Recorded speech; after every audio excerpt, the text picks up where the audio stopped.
Hi all. നമുക്കിന്ന് second chapter കെമിസ്ട്രിയുടെ atomic structure and chemical bonding എന്ന് പറയുന്ന ചാപ്റ്റേഴ്സ് പഠിക്കാം. ഈ ചാപ്റ്ററിൽ മെയിനായിട്ട് നമുക്ക് പഠിക്കാനുള്ള മോഡൽ ഓഫ് ആറ്റംസ് ആണ്. അതിൽ നമ്മൾ ബേസിക് ആയിട്ട് കെമിസ്ട്രിയുടെ ബേസിക് ആയിട്ട് പറഞ്ഞു വെച്ചിട്ടുണ്ടായിരുന്നു atom models, John Dalton, Niels Bohr, പിന്നെ റൂദർഫോർഡ് ആറ്റം മോഡൽ, അങ്ങനെ കുറേയധികം ആറ്റം മോഡൽസ് നമുക്ക് പഠിക്കാനുണ്ടെന്ന് പറഞ്ഞായിരുന്നു. അപ്പോൾ അതുമായി ബന്ധപ്പെട്ട് കുറച്ച് സയൻറ്റിസ്റ്റിൻ്റെ ആറ്റം മോഡലാണ് പഠിക്കാനുള്ളത്. ഈ ചാപ്റ്ററിൽ നമുക്ക് ഫണ്ടമെൻ്റൽ പാർട്ടിക്കിൾസ് എന്ന് പറയുന്ന ഒരു പാർട്ട് പഠിക്കാനുണ്ട്. ഫണ്ടമെൻ്റൽ പാർട്ടിക്കിൾസ് എന്ന് വെച്ചാൽ എന്താണ്?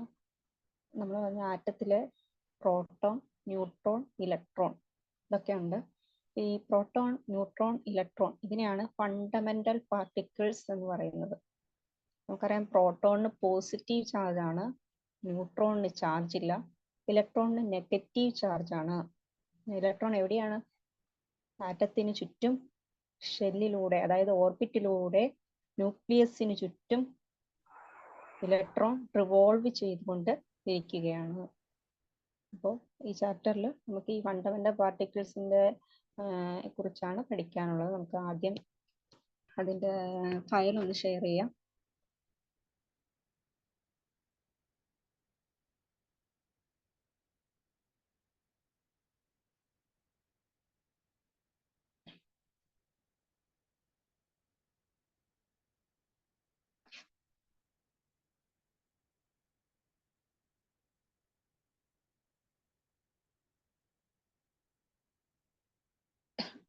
മിനിറ്റ്.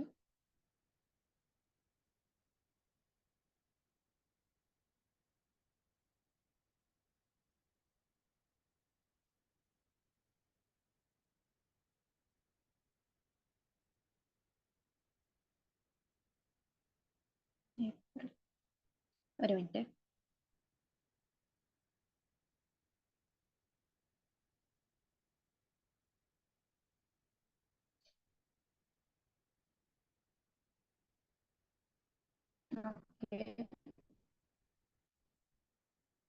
PDF ആയിട്ടാണ് കൊടുത്തിരിക്കുന്നത്. നമുക്ക് പഠിക്കാൻ എളുപ്പത്തിന് വേണ്ടിയിട്ടാണ് ഇങ്ങനെ ഒരു ചെറിയൊരു പോർഷൻ ആയിട്ട് കൊടുത്തിരിക്കുന്നത്.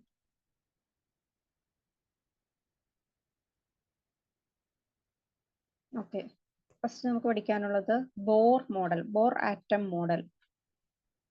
ഇതിന്റെ ചെറിയൊരു പോയിന്റ്സ് കൊടുത്തിരിക്കുന്നത്. ഇത് നോക്കി പഠിക്കുകയാണെങ്കിൽ എളുപ്പമായിട്ട് നമുക്ക് ആൻസർ ചെയ്യാൻ പറ്റും. അപ്പൊ നീൽസ് ബോർ എന്ന് പറയുന്ന സയന്റിസ്റ്റ് ആണ് ഈ ബോർ ആറ്റം മോഡൽ ഡെവലപ്പ് ചെയ്തത്. 1913 ഇത് ഡെവലപ്പ് ചെയ്തത്. അദ്ദേഹം ഈ ആറ്റത്തിന്റെ മോഡലിൽ നിന്ന് കണ്ടുപിടിച്ചത് electrons are revolve around the nucleus in A fixed path. അതായത് ഇലക്ട്രോൺസ് ന്യൂക്ലിയസിന് ചുറ്റും ഒരു പാത്തിലൂടെ സഞ്ചരിക്കുന്നു, ഫിക്സഡ് പാത്തിലൂടെ സഞ്ചരിക്കുന്നു എന്നാണ് അദ്ദേഹം ഇതിന് കണ്ടുപിടിച്ചത്. ബോറിന്റെ ആറ്റം മോഡലിൽ അദ്ദേഹം മെയിനായിട്ട് കണ്ടുപിടിച്ച കാര്യം ഇലക്ട്രോൺസ് ന്യൂക്ലിയസിന് ചുറ്റും ഒരു പാത്തിലൂടെ സഞ്ചരിക്കുന്നു. ഇനി എന്തൊക്കെ മെറിറ്റ്സ് അല്ലെങ്കിൽ എന്തൊക്കെ പോസ്റ്റ്ലേറ്റ്സ് ആണ് അദ്ദേഹത്തിന്റെ മോഡലിൽ നിന്ന് ഡെവലപ്പ് ചെയ്തത് നമുക്ക് നോക്കാം. Postulates of Bohr model point wise ആയിട്ടാണ് കൊടുത്തിരിക്കുന്നത്. നമുക്ക് ആദ്യം ഫസ്റ്റ് പോയിന്റ് നോക്കാം.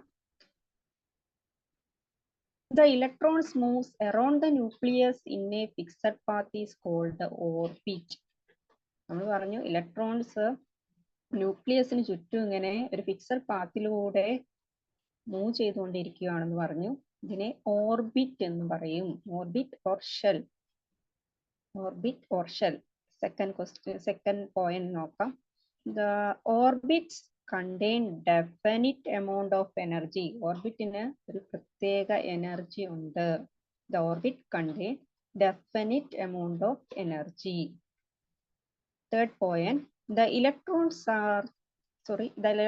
can change its orbit by absorbing or releasing energy. അതായത് ഇലക്ട്രോൺസ് അതിന്റെ ഓർബിറ്റിനെ ചേഞ്ച് ചെയ്യാൻ പറ്റും. അത് സഞ്ചരിച്ചിരിക്കൊണ്ടിരിക്കുന്ന പാതയ്ക്ക് ചേഞ്ച് വരുത്താൻ പറ്റും. പക്ഷെ എങ്ങനെ? Absorbing or releasing energy. എനർജീനെ സ്വീകരിച്ചോ അല്ലെങ്കിൽ എനർജീനെ വിഡ്രോ ചെയ്തോ റിലീസ് ചെയ്തോ ആണ് ഇലക്ട്രോൺസ് ഒരു ഓർബിറ്റിൽ നിന്ന് വേറൊരു ഓർബിറ്റിലേക്ക് ചേഞ്ച് ആകുന്നത്. Fourth point, the electron can go lower energy state to higher energy state. പൊതുവെ ഇലക്ട്രോൺ മൂവ് ചെയ്യുന്നത് ലോവർ എനർജിയിൽ നിന്നും ഹയർ എനർജി സ്റ്റേറ്റിലേക്കാണ്. ചെറിയ എനർജി സ്റ്റേറ്റിൽ നിന്നും വലിയ എനർജി സ്റ്റേറ്റിലേക്ക് മൂവ് ചെയ്യും. പിന്നെ ഒരെണ്ണോടെ ഉണ്ട്, ഫിഫ്ത്ത് പോയിന്റ്. ലോവർ എനർജി സ്റ്റേറ്റിന്റെ ഒരു ഇക്വേഷൻ കൊടുത്തിട്ടുണ്ട്, E equal to Hp, EF and EI കൊടുത്തിരിക്കുന്നു.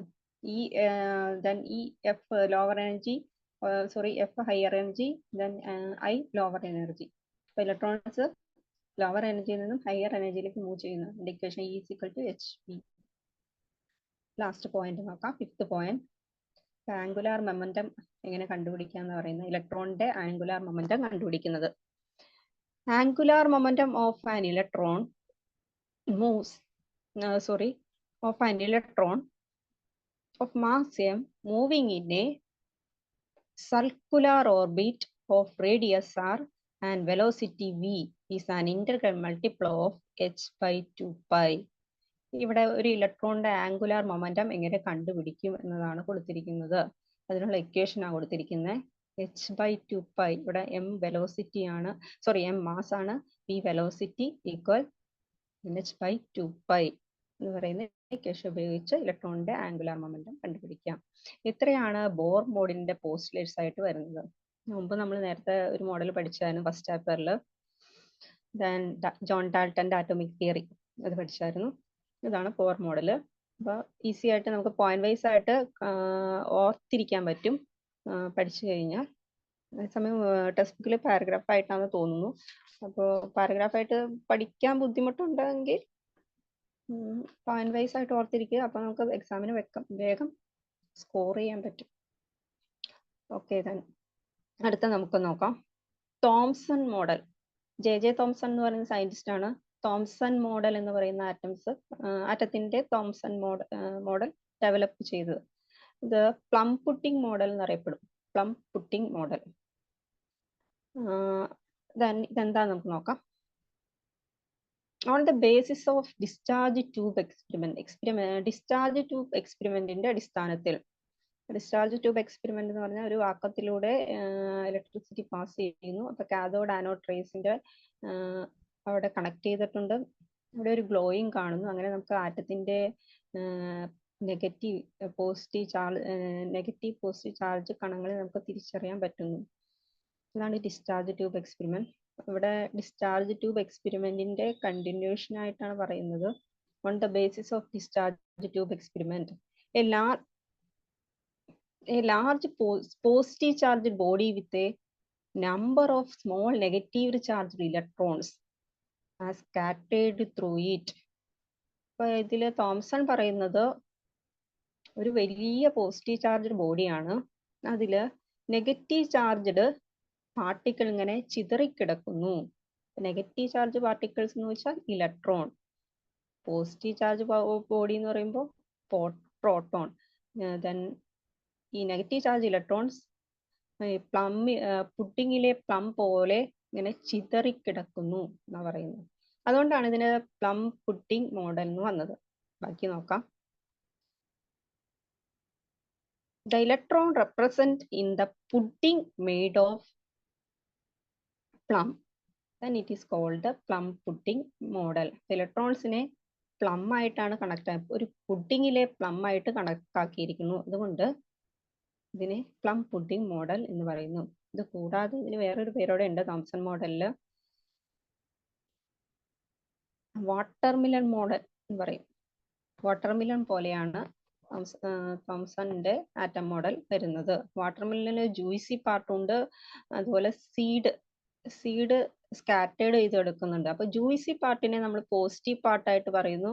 അതുപോലെ സീഡ് ഇങ്ങനെ സ്കാറ്റേർഡ് ചെയ്ത് കിടക്കുന്നതിനെ സീഡ് നെഗറ്റീവ് ചാർജ് ഉള്ള ഇലക്ട്രോൺസ് ആയിട്ട് കണക്കാക്കുന്നു. പിന്നെ വാട്ടർമിലൺ മോഡൽ എന്ന് പറയുന്നു. ഇത്രയാണ് Thomson model of atom. Next നോക്കാം.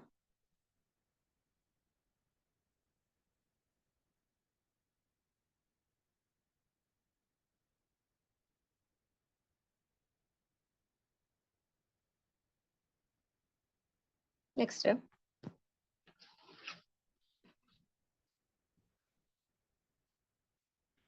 Rutherford model of atom. Clear ആണോ എന്ന് അറിയില്ല, ക്ലിയർ ആയിട്ട് ഇച്ചിരി വലുതാക്കി കാണിച്ചാൽ ക്ലിയർ ആവും. റൂദർഫോർഡ് മോഡൽ, ഏണസ്റ്റ് റൂദർഫോർഡ് എന്ന് പറയുന്ന സയന്റിസ്റ്റ് ആണ് റൂദർഫോർഡ് മോഡൽ ആറ്റം ഡെവലപ്പ് ചെയ്തത്. ഗോൾഡ് ഫോയിൽ എന്ന് പറയുന്ന എക്സ്പെരിമെന്റിന്റെ അടിസ്ഥാനത്തിലാണ് ഇദ്ദേഹം ഈ ആറ്റം മോഡൽ ഡെവലപ്പ് ചെയ്തത്. നമുക്ക് ഗോൾഡ് ഫോയിൽ എക്സ്പെരിമെന്റ് എന്താണെന്ന് നോക്കാം.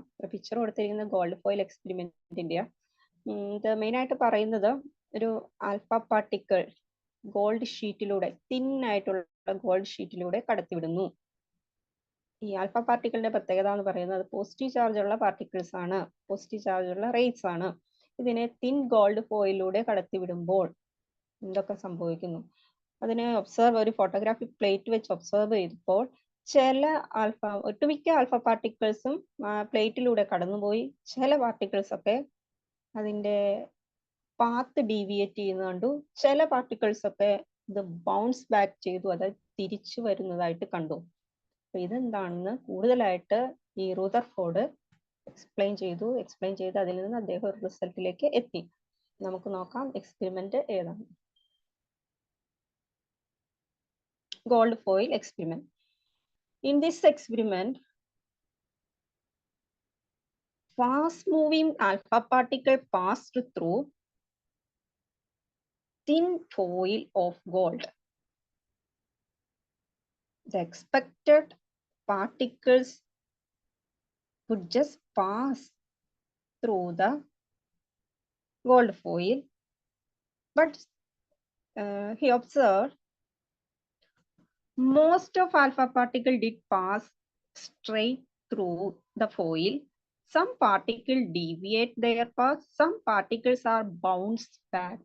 അപ്പൊ അദ്ദേഹം കണ്ടെത്തിയത് ഈ എക്സ്പെരിമെന്റിൽ നിന്നും അദ്ദേഹം കണ്ടുപിടിച്ചതെന്ന് വെച്ചാൽ ചില പാർട്ടിക്കിൾസ് ഒക്കെ ഗോൾഡ് ഫോയിലൂടെ കടന്നു പോകുന്നുണ്ട്, ചില പാർട്ടിക്കിൾസ് ഒക്കെ അതിന്റെ പാത്ത് ഡീവിയേറ്റ് ചെയ്യുന്നുണ്ട്, ചില പാർട്ടിക്കിൾസ് ഒക്കെ ബൗൺസ് ബാക്ക് തിരിച്ചു വരുന്നുണ്ട്. എന്തായിരിക്കും അതിന് കാരണം? നമ്മൾ ഈ ഫണ്ടമെന്റൽ പാർട്ടിക്കിൾസിനെ കുറിച്ചാണ് പഠിച്ചുകൊണ്ടിരിക്കുന്നത്. അപ്പൊ എന്തോ പ്രോട്ടോൺ, ന്യൂട്രോൺ, ഇലക്ട്രോൺ ഇവയിൽ എന്തെങ്കിലും ആയിരിക്കാം ഈ ബൗൺസ് ബാക്കിനും അല്ലെങ്കിൽ ഡീവിയേറ്റ് ചെയ്തതിനും അതുപോലെ ഗോൾഡ് ഫോയിലൂടെ സ്ട്രെയിറ്റ് ആയിട്ട് കടന്നുപോയതിനും കാരണം. നോക്കാം, റിസൾട്ട് നോക്കാം.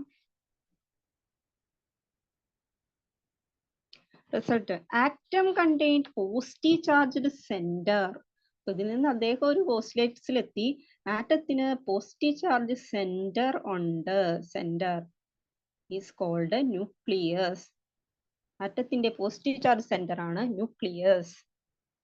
Second point, the mass of atom concentrated in the nucleus.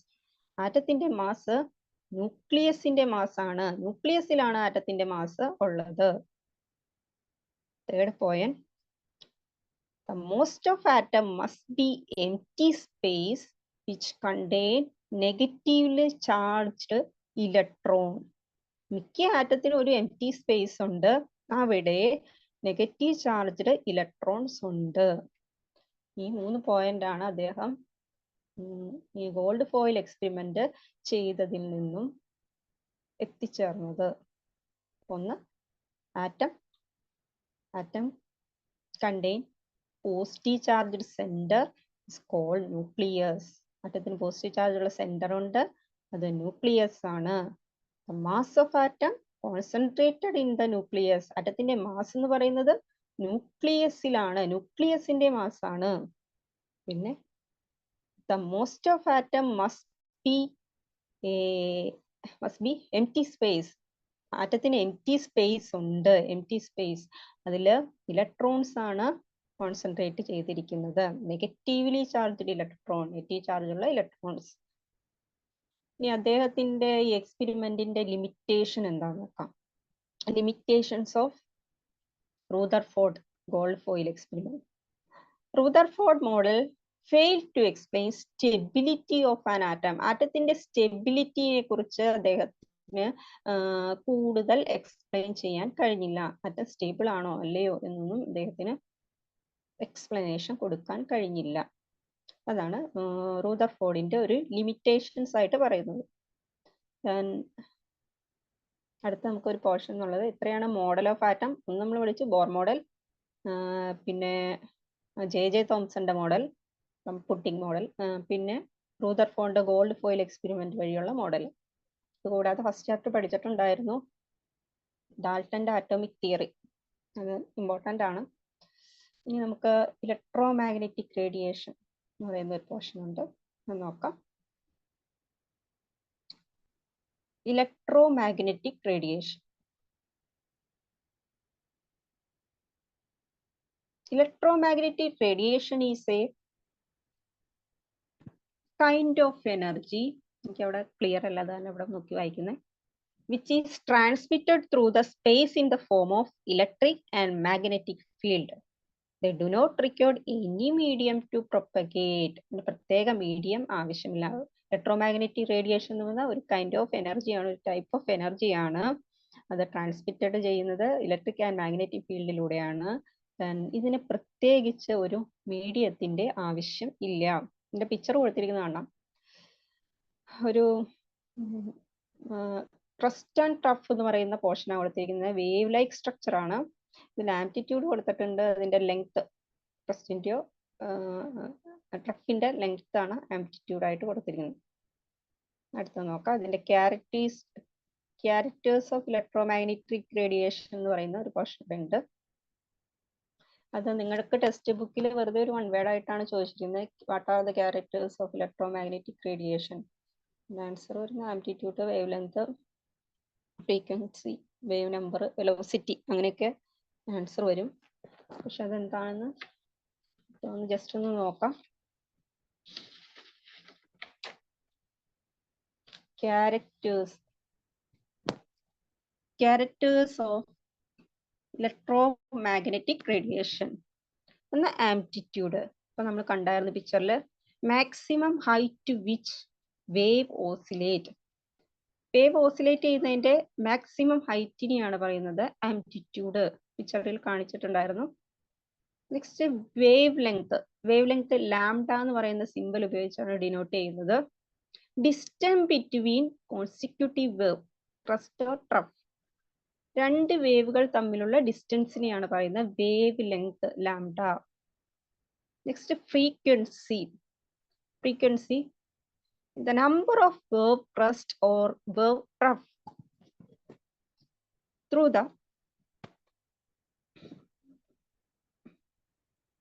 time passes through per second. ഒരു സെക്കൻഡിൽ എത്ര വേവ് ക്രസ്റ്റ് ഉണ്ടാകുന്നുണ്ട് അല്ലെങ്കിൽ വേവ് ട്രഫ് ഉണ്ടാകുന്നുണ്ട്, അതാണ് ഫ്രീക്വൻസി.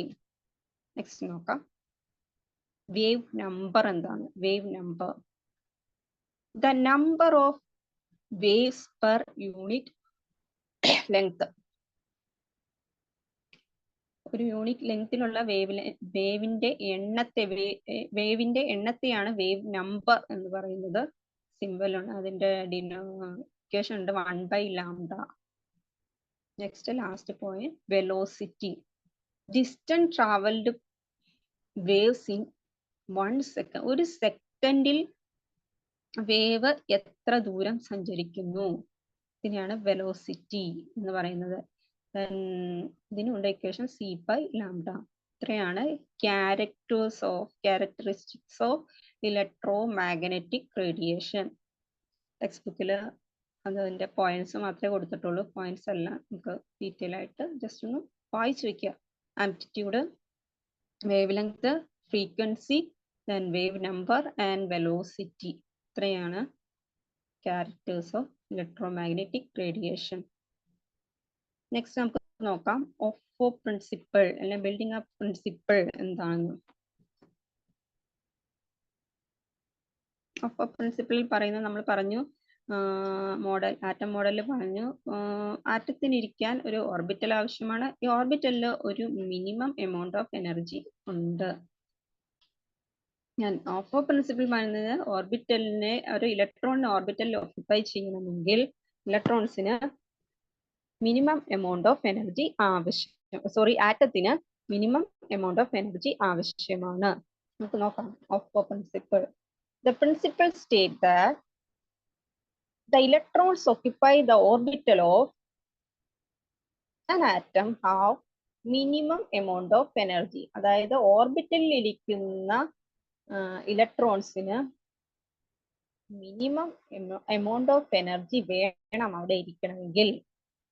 എനർജി ഇല്ലാത്ത ഇലക്ട്രോൺസിന് അവിടെ ഓർബിറ്റലിൽ ഇരിക്കാൻ പറ്റില്ല. ഒരു മിനിമം എമൗണ്ട് ഓഫ് എനർജി ഉള്ള ഓർബിറ്റൽ ഇലക്ട്രോൺസിനെ ഓർബിറ്റലിൽ ഒക്യുപ്പൈ ചെയ്യാൻ പറ്റുകയുള്ളൂ ആണ് ഓഫ് പ്രിൻസിപ്പിൾ പറയുന്നത്. ഇതിന്റെ റൂൾസ് ഒന്ന് നോക്കാം.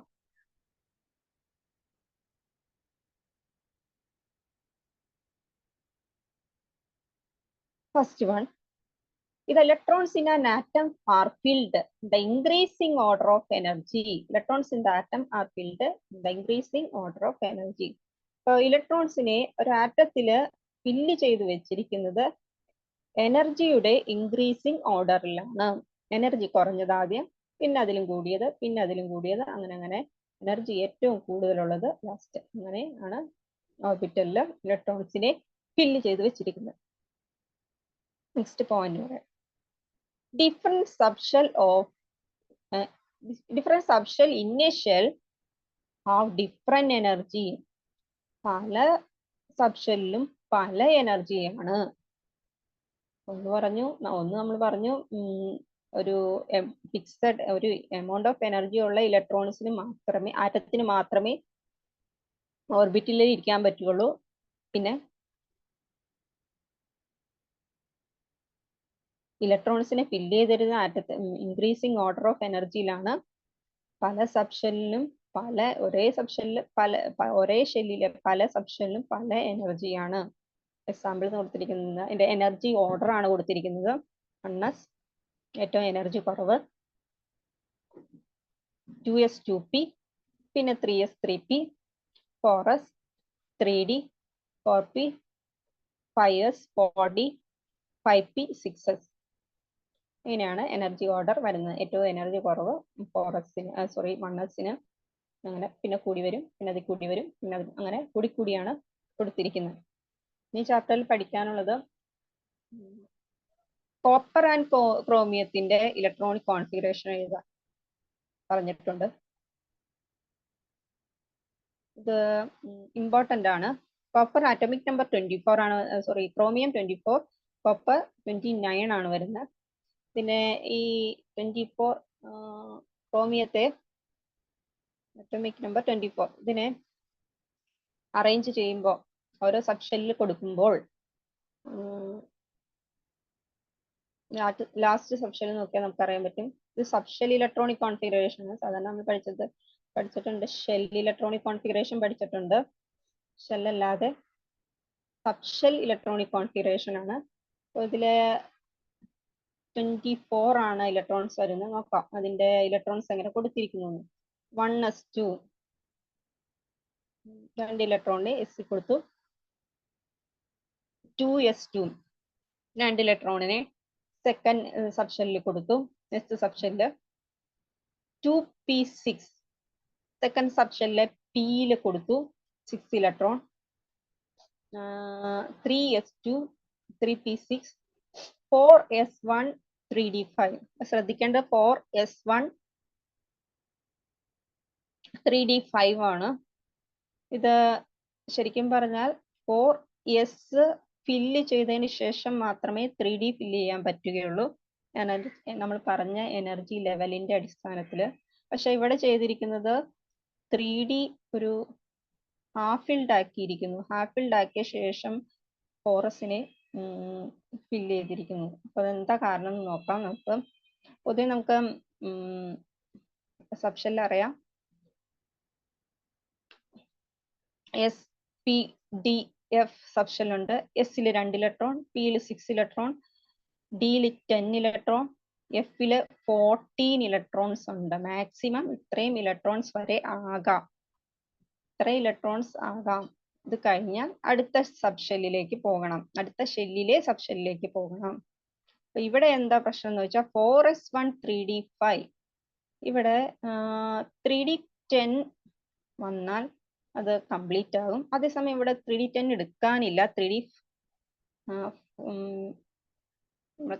എഴുതി വരുമ്പോ 4s2 3d4 എന്നാ വരുന്നത്. അപ്പൊ ഇവിടെ 3D ഹാഫ് ഫിൽഡ് ആക്കാൻ വേണ്ടി മാത്രം 4s നിന്ന് ഒരു ഇലക്ട്രോണിനെ 3Dക്ക് കൊടുത്തു. ഇങ്ങനെ 3D5 വന്നത്. അങ്ങനെ വരുമ്പോ 4s ഒരു ഇലക്ട്രോൺ കുറഞ്ഞ് 4s1, അവിടെ 4s2 ആയിരുന്നു, 4s1 എന്ന് വരും. അപ്പൊ ഇങ്ങനെയാണ് ക്രോമിയത്തിന്റെ സബ്ഷെൽ ഇലക്ട്രോണിക് കോൺഫിഗറേഷൻ കാണാതെ പഠിച്ചു വെക്കുക. 4s1 3D5.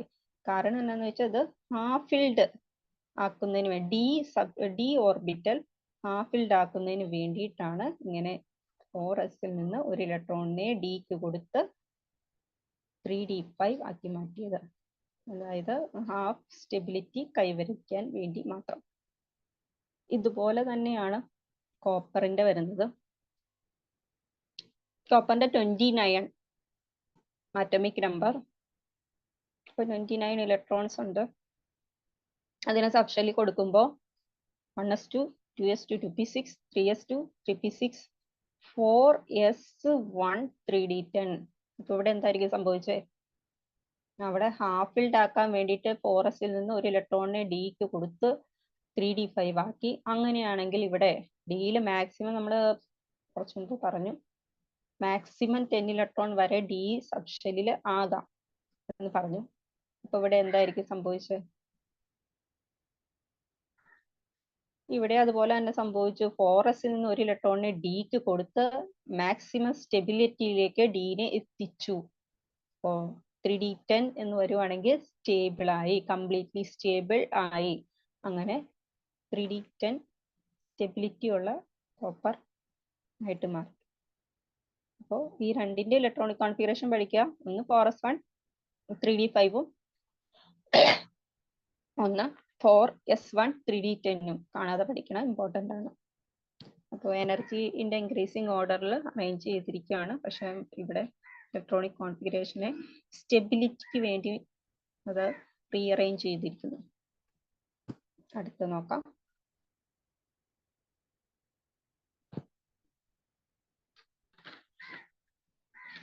അടുത്തത് Pauli exclusion principle.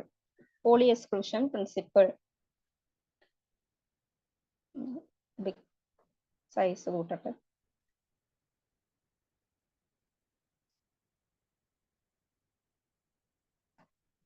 Pauli exclusion principle states that in an atom, number of 2 electron can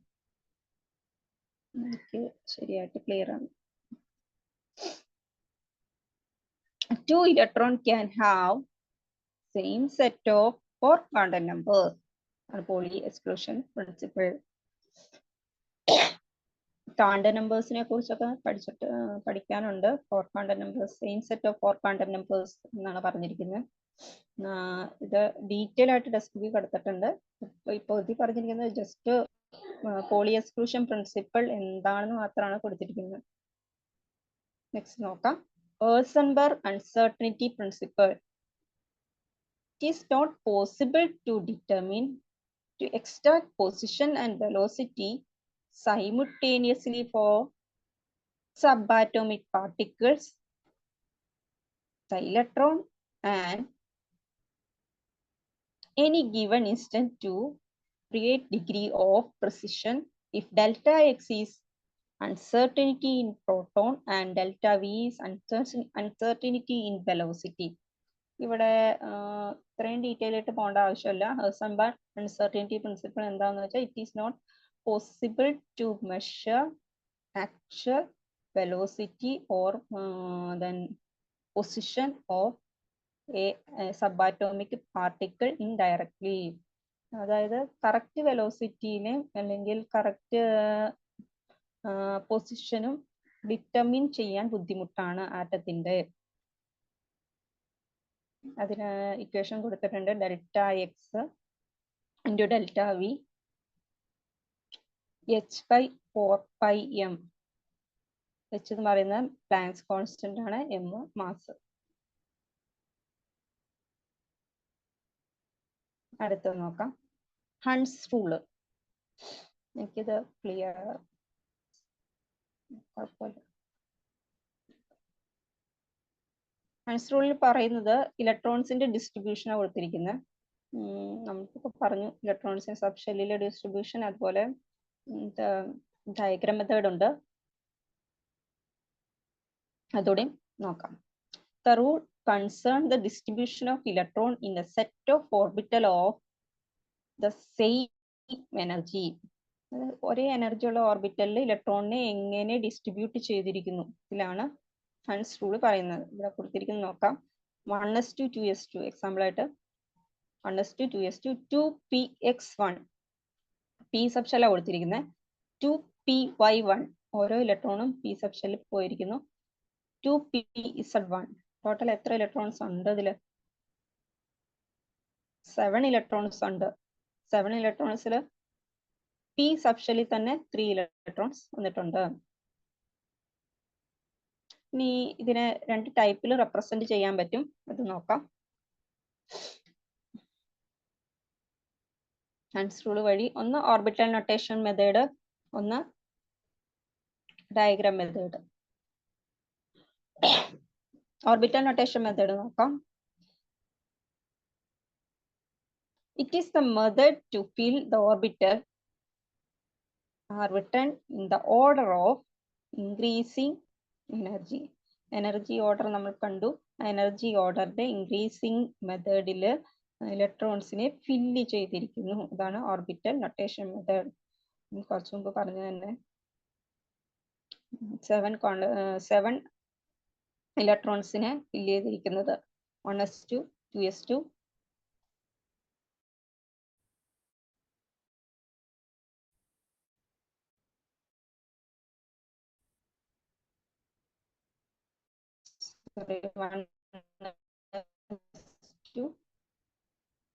അതുപോലെ തന്നെ 2s2 2px1 2py1 2pz1 7 ആണ് ഏറ്റവും വലിയ. ഡയഗ്രാം ആയിട്ട് ഇലക്ട്രോൺസ് ഫില്ല് ചെയ്യാം. നോക്കാം 7 ഇലക്ട്രോൺസിനെ ഇങ്ങനെ ഫില്ല് ചെയ്യാം. In this method, the electrons filled in the orbital by the order of increasing energy ആണ് ഇതും ഫില്ല് ചെയ്തിരിക്കുന്നത്. അപ്പോൾ ഇവിടെ ഒരു ബോക്സ് ആയിട്ടാണ് കൊടുത്തിരിക്കുന്നത്. ഫസ്റ്റ് ബോക്സ് 1s-ന്റെ, പിന്നെ 2s-ന്റെ കൊടുത്തിട്ടുണ്ട്, 2p കൊടുത്തിട്ടുണ്ട്. അപ്പോൾ 7 ആറ്റമിക് നമ്പർ വരുമ്പോൾ 2 ഇലക്ട്രോൺസ് വരും. 2 ഇലക്ട്രോൺസ് വരുമ്പോൾ ബോക്സിൽ അരമാർക്കായിട്ട് മുകളിലും താഴെയായിട്ട് കൊടുത്തിരിക്കുന്നത് 2 ഇലക്ട്രോൺസിനെ ഫില്ല് ചെയ്തിരിക്കുന്നു കാണിക്കാനാണ്. അതുപോലെ 2s-ലും അതുപോലെ 2 ഇലക്ട്രോൺസ് ഫില്ല് ചെയ്തിട്ടുണ്ട്. അതേസമയം 2p-ൽ വരുമ്പോൾ ഓരോ ഇലക്ട്രോൺസേ ഉള്ളൂ. 3 ഇലക്ട്രോൺസ് ഷെല്ല് കംപ്ലീറ്റ് അല്ല, 3 ഇലക്ട്രോൺസേ ഉള്ളൂ. Electronic configuration 1s2 2s2 2p 3 7 electrons വരും. അപ്പം ഇങ്ങനെ 2 മെത്തേഡാണ് ഹൺസ് റൂളിലുള്ളത്. ഒന്ന് ഡയഗ്രാം മെത്തേഡും ഒന്ന് sub shell electronic configuration orbital notation method.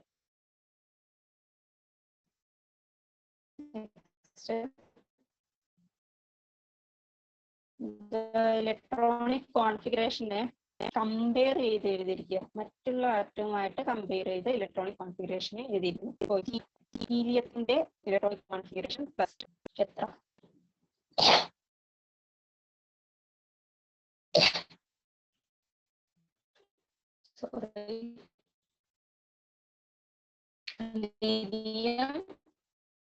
ഹീലിയത്തിന്റെ electronic configuration and 2s1 ഒരു ഇലക്ട്രോണെ ആഡ് ചെയ്ത്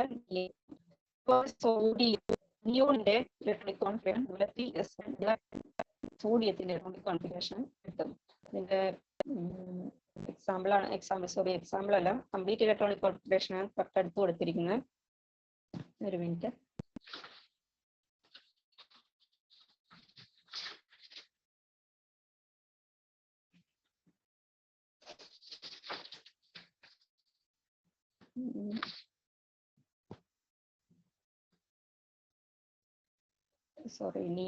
ഹീലിയത്തിന്റെ 1s2 അതുപോലെ തന്നെ നിയോണിന്റെ 10 വരുന്നത്. അപ്പോൾ 1s2 2s2 2p6 10 ഇലക്ട്രോൺസ് ഉണ്ട്.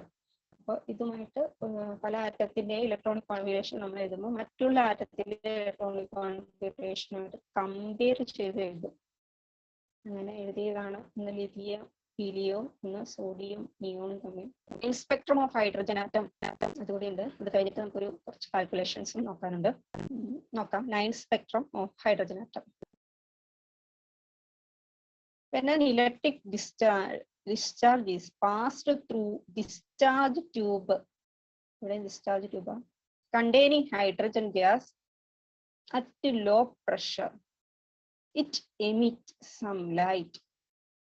When light passed through prism, it split up into a set of 5 lines. The spectrum line is called hydrogen. Spectrum of hydrogen. ഇവിടെ പറഞ്ഞിരിക്കുന്ന ഒരു ഇലക്ട്രിക് ഡിസ്ചാർജിനെ പാസ് ചെയ്യുന്നു, ഹൈഡ്രജൻ ഗ്യാസിലൂടെ പാസ് ചെയ്യുന്നത്. ലോ പ്രഷറാണ് അപ്ലൈ ചെയ്തിരിക്കുന്നത്. അത് pass ചെയ്തപ്പോൾ ഒരു ഗ്ലോയിങ് അനുഭവപ്പെട്ടു. ഇതിനൊരു പ്രസത്തിലൂടെ കടത്തിവിട്ടു. അതൊരു 5 ലൈൻസ് ആയിട്ട് സ്പ്ലിറ്റ് അപ്പ് ചെയ്തു. ആ 5 ലൈൻസിനെയാണ് പറയുന്നത് സ്പെക്ട്രം ഓഫ് ഹൈഡ്രജൻ. 5 ലൈൻസ് എന്തൊക്കെയാണെന്ന് നോക്കാം. Careful analysis of hydrogen spectrum, it was found to consist of few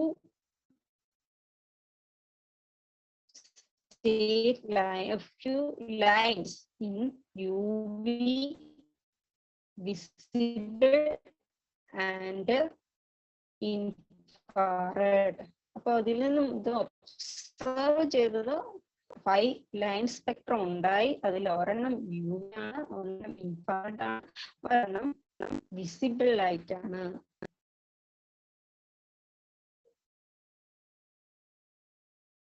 It was observed by different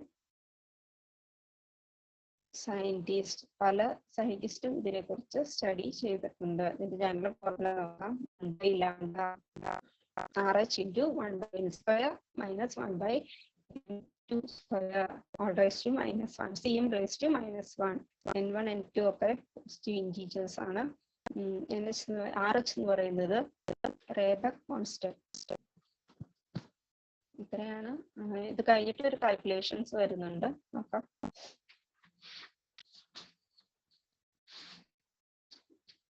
calculations ഉള്ളു. ഫോർമുലയാണ് വന്നിരിക്കുന്നത്. ടെക്സ്റ്റ് ബുക്കിൽ പേജ് നമ്പർ 58 വരും. 58.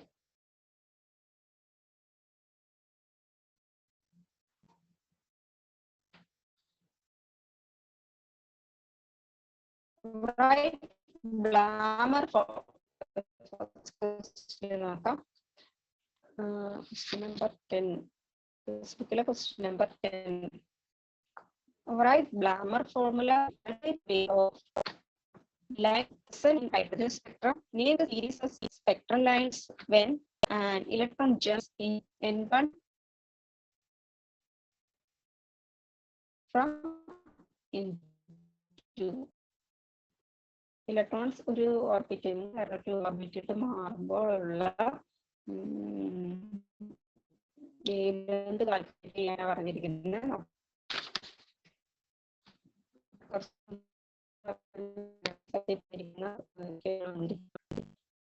V is to R into 1 by n1 square അല്ലേ, ഇവിടെ 2 square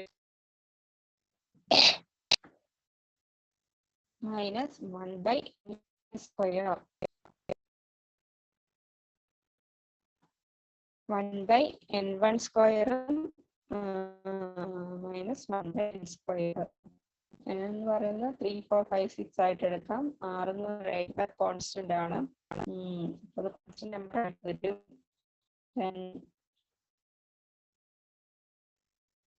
പിന്നീട് equation ആയിട്ട് വരുന്നത് spectral lines emitted due to the transition of electrons from into equal 3, 4 to the second 1 equal 2. And this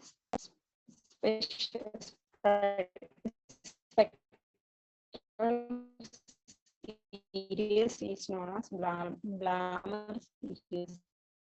Balmer series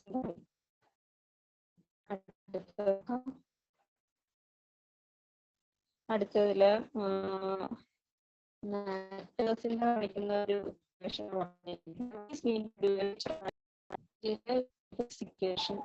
dual nature of matter means matter associated by particle as well as E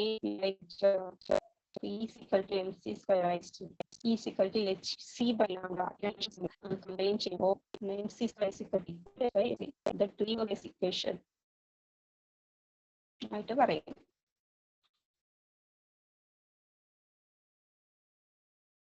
അടുത്ത question നോക്കാം. 12.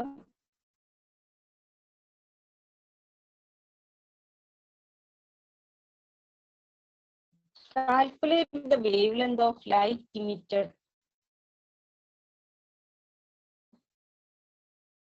Calculate the wavelength of the light emitted when a hydrogen atom CO to N=2 levels.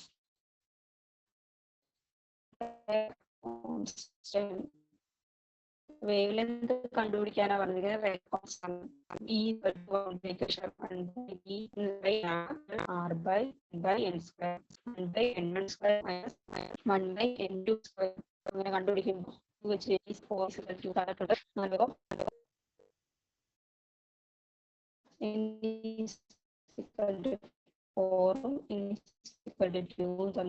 Final ആൻസറിലേക്ക്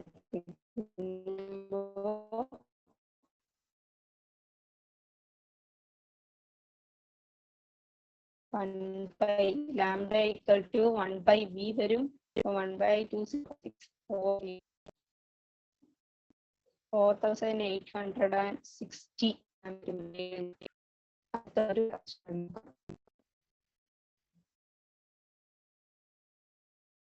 What is number 1000 pm that provide energy കണ്ടുപിടിക്കുക? Number of protons കണ്ടുപിടിക്കുന്നത്. The energy equation വെച്ചാണ് കണ്ടുപിടിക്കുന്നത്. E is equal to hc by lambda. de Broglie's equation Nokia equation answer വരുന്നത് number of protons equal 2 into 10 raised to 16 എന്ന് answer വരും. Final answer 2 into 10 raised to 16. ഇതാണ് number of protons. എത്രയേ ഉള്ളൂ ഈ ചാപ്റ്ററിൽ? Calculations ആയിട്ട് വരുന്നത് ഈ 3 ക്വസ്റ്റ്യൻസേ ഉള്ളൂ. 3 അല്ല 4 ക്വസ്റ്റ്യൻസ്. ബാക്കിയൊക്കെ നമുക്ക് മോഡൽ ഓഫ് ആറ്റംസ്, അതുപോലെ ഹൻസ് റൂൾ, അങ്ങനെ പറയുന്നുണ്ട്. പിന്നെ ഈ ചാപ്റ്ററിൽ കോപ്പർ ആൻഡ് ക്രോമിയം ഇമ്പോർട്ടൻ്റ് ആണ്. അത് എക്സാമിന് ചോദിക്കാൻ ചാൻസ് ഉണ്ട്. പിന്നെ ഫണ്ടമെന്റൽ പാർട്ടിക്കിൾസ് എന്താണ്? ഫണ്ടമെന്റൽ പാർട്ടിക്കിൾസ് ആദ്യം നമ്മൾ തുടങ്ങിയത് ഫണ്ടമെന്റൽ പാർട്ടിക്കിൾസ് എന്നായിരുന്നു. ഫണ്ടമെന്റൽ പാർട്ടിക്കിൾസ് എന്ന് വെച്ചാൽ പ്രോട്ടോൺ, ആറ്റത്തിന് ഉള്ളിലെ പാർട്ടിക്കിൾസ് എന്തൊക്കെയാണ്? Proton, neutron, electron. Proton positive charge, neutron charge ഇല്ല, ഇലക്ട്രോൺ നെഗറ്റീവ് ചാർജ് ഇതാണ്. പിന്നെ നമ്മൾ പിന്നെ നോക്കിയത് Bohr model. Bohr model search ചെയ്തത് നീൽസ് ബോർ എന്ന് പറയുന്ന സയന്റിസ്റ്റ് ആണ് ബോർ മോഡൽ ഡെവലപ്പ് ചെയ്തത്. ഇതിന്റെ പോസ്റ്റ്ലേഴ്സ് എന്തൊക്കെയായിരുന്നു? Electrons revolve around a fixed path is called orbit, orbit or shell. പിന്നെ electron have minimum amount of energy. Orbit contain definite amount of energy. ഓർബിറ്റിന് ഒരു പ്രത്യേക എനർജി ഉണ്ട്. ഇലക്ട്രോൺസ് ഒരു ഓർബിറ്റിൽ നിന്ന് വേറൊരു ഓർബിറ്റിൽ പോകുമ്പോൾ എനർജി അബ്സോർബ് ചെയ്യുകയോ അല്ലെങ്കിൽ റിലീസ് ചെയ്യുകയോ ചെയ്യണം. എപ്പോഴും ഇലക്ട്രോൺസ് ലോവർ എനർജി ലെവലിൽ നിന്നും ഹയർ എനർജി ലെവലിലേക്ക് മൂവ് ചെയ്യാൻ ശ്രമിക്കും. ഇതൊക്കെയായിരുന്നു ബോർ മോഡലില് ബോർ മോഡലിനെ കുറിച്ച് പറഞ്ഞത്. Bohr model, bore atom model എന്ന് പറഞ്ഞത്. പിന്നെ നമുക്ക് പഠിക്കാനുള്ളത് ജെ തോംസൺ ആയിരുന്നു. ജെ തോംസൺ, അദ്ദേഹത്തിന്റെ പ്ലം പുഡിംഗ് മോഡൽ. ആറ്റം ഒരു പ്ലം പുഡിംഗ് പോലെയാണ് ഇരിക്കുന്നത്. ഒരു ലാർജ് പോസിറ്റീവ് ചാർജ്ഡ് ബോഡി ഉണ്ടെന്ന് പറഞ്ഞു. അതില് നെഗറ്റീവ് ചാർജ്ഡ് പാർട്ടിക്കിൾ സ്കാറ്റേർഡ് ചെയ്ത് കിടക്കുകയാണ്, ചിതറിക്കിടക്കുകയാണെന്ന് പറഞ്ഞു. നെഗറ്റീവ് ചാർജ്ഡ് പാർട്ടിക്കിൾസ് ചിതറിക്കിടക്കുന്നു. അത് പുഡിങ്ങിലെ പ്ലമ്മിനെ പോലെയാണ് നെഗറ്റീവ് ചാർജ് പാർട്ടിക്കിൾസ് ചിതറിക്കിടക്കുന്നത്. ഇതിനെ നമുക്ക് വാട്ടർ മിലൺ മോഡൽ എന്ന് പറയും. Water melon model. Water melon model നമുക്കറിയാം, വാട്ടർ മിലൺ കണ്ടിട്ടുണ്ട്. അതിലെ സീഡ്സ് ഒക്കെ ഇങ്ങനെ സ്കാറ്റേർഡ് ചെയ്ത് കിടക്കുന്നു. ഒരു വലിയ ജ്യൂസി പാർട്ടുണ്ട്. ജ്യൂസി പാർട്ടിനെ പോസിറ്റീവ് ചാർജ് പാർട്ടായിട്ടും അതിലെ സീഡ്സിനെ നെഗറ്റീവ് ചാർജ്ഡ് പാർട്ടിക്കിൾസ് ആയിട്ടും കണക്കാക്കുന്നു. ഇത്രയാണ് തോംസൺ മോഡലിൽ പറഞ്ഞത്. പിന്നെ ഏതായിരുന്നു? പിന്നെ ഏത് മോഡലായിരുന്നു? Bohr's model. ബോർ മോഡൽ അല്ലേ? ബോർ മോഡൽ അല്ല, റൂദർഫോർഡ്. ബോർ മോഡൽ ഓൾറെഡി നമ്മൾ പറഞ്ഞു കഴിഞ്ഞു. റൂദർഫോർഡ് മോഡലാണ്. റൂദർഫോർഡ്, ഏണസ്റ്റ് റൂദർഫോർഡ് എന്ന് പറയുന്ന സയന്റിസ്റ്റ് ആണ് റൂദർഫോർഡ് മോഡൽ ഡെവലപ്പ് ചെയ്തത്. അദ്ദേഹം റൂദർഫോർഡ് ഒരു എക്സ്പെരിമെന്റിലൂടെയാണ് കണ്ടുപിടിച്ചത്. Rutherford model gold foil experiment. പിന്നെ ഗോൾഡ് ഷീറ്റിലൂടെ ആൽഫ പാർട്ടിക്കിൾ, പോസിറ്റീവ് ചാർജുള്ള ആൽഫ പാർട്ടിക്കിളെ കടത്തിവിടുന്നു. അപ്പോൾ ചില പാർട്ടിക്കിൾസിന്റെ പാത്ത് ഡീവിയേറ്റ് ചെയ്ത്, ചില ബൗൺസ് ബാക്ക് ചെയ്ത്, ചിലത് പാർട്ടിക്കിൾസ് ഗോൾഡ് ഫോയിലൂടെ കടന്നുപോയി. അപ്പൊ അതിൽ നിന്ന് അദ്ദേഹം കണ്ടെത്തിയത് ആറ്റത്തിന് ഒരു സെന്റർ ഉണ്ട്, അത് പോസിറ്റീവ് ചാർജുള്ള സെന്റർ ആണ്, അതിന് ന്യൂക്ലിയസ് എന്ന് വിളിച്ചു. അത്രയാണ് മോഡൽ ഓഫ് ആറ്റത്തിൽ പറയാനുള്ളത്. പിന്നെ ഈ ചാപ്റ്ററിൽ ഇത്രയേ ഉള്ളൂ. അടുത്ത ദിവസം നെക്സ്റ്റ് ചാപ്റ്റർ നോക്കാം. വേറെ പ്രത്യേകിച്ചൊന്നും ഇല്ല. Thank you.